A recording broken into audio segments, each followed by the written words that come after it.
What's going on today, Guardians? Recently, I've decided to grind for Redrix Broadsword, and I know what some of you may be thinking. This late in the year, or in this hand cannon meta, or even I thought it wasn't worth it.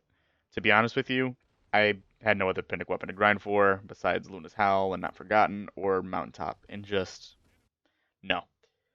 So today, I wanted to talk to you about the quest, a few tips I have for the quest, as well as the weapon itself, and my thoughts on both.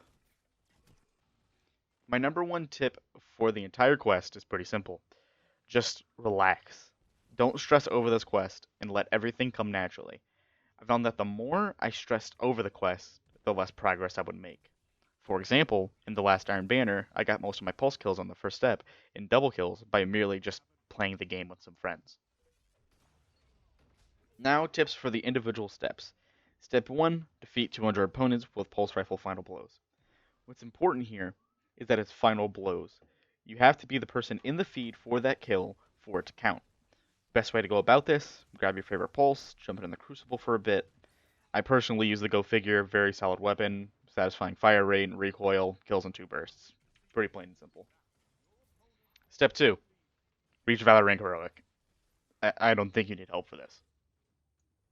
Step 3, earn 75 double plays. What's nice about this step is that you don't need final blows, so much as just being present and tagging enemies as they die.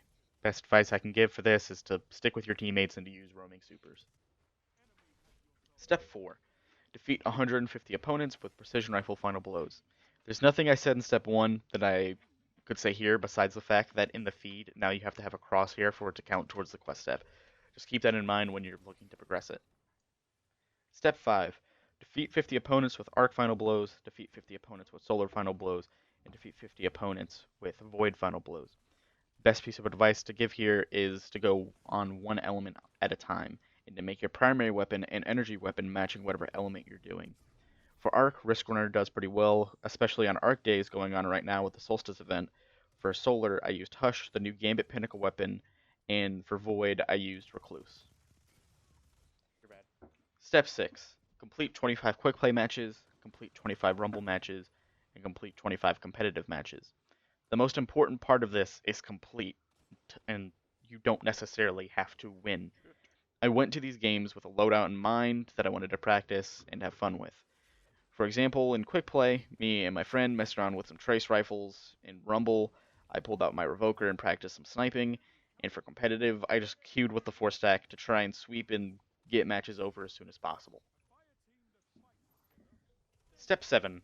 Complete 20 Crucible bounties. If you've gotten to this step and you don't have any bounties stockpiled up, good luck, it's going to be 4 days for you until the final step. If you haven't gotten to this step yet, during steps 5 and 6, I would recommend completing Crucible bounties, but do not claim them. If they're completed, their timer will no longer count, and you can complete this step instantly if you get to this step with 20 bounties. Step 8. Reset your Valor rank 5 times within 1 season. I completed this step before I got to it because of playing a lot of Crucible lately, and Double Valor from Iron Banner came in clutch. This is without a doubt one of the most difficult steps, and it is important to know it is not the resets while holding the bounty, it's the triumph, right back at it again, you need to complete.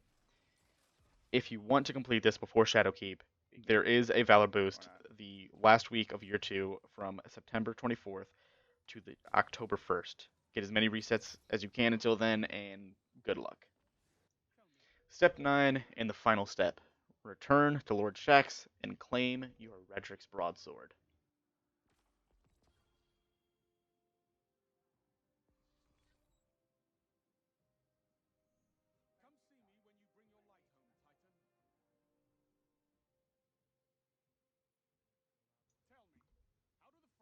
Now, if you're here just thinking, but Wicked, how does it perform in Crucible? Don't worry, I hear ya. If I had to compare it to something on how it feels, it's like only using Recluse. Without its perk, it's just a pulse or an SMG, but once you get the perk to proc, you better find people and melt them fast. Outside of its perk though, it's relatively good with a 2-burst kill, but generally I fire the 3rd for good measure, be it high resilience or missed shots. It is also important to understand that it is a pulse in a hand cannon meta, so play your ranges correctly and you can do pretty good with the broadsword. If you have any questions, leave them down below in the comments, And make sure you leave a like if you enjoyed, subscribe and hit that bell for more, and I'll see you guys next time.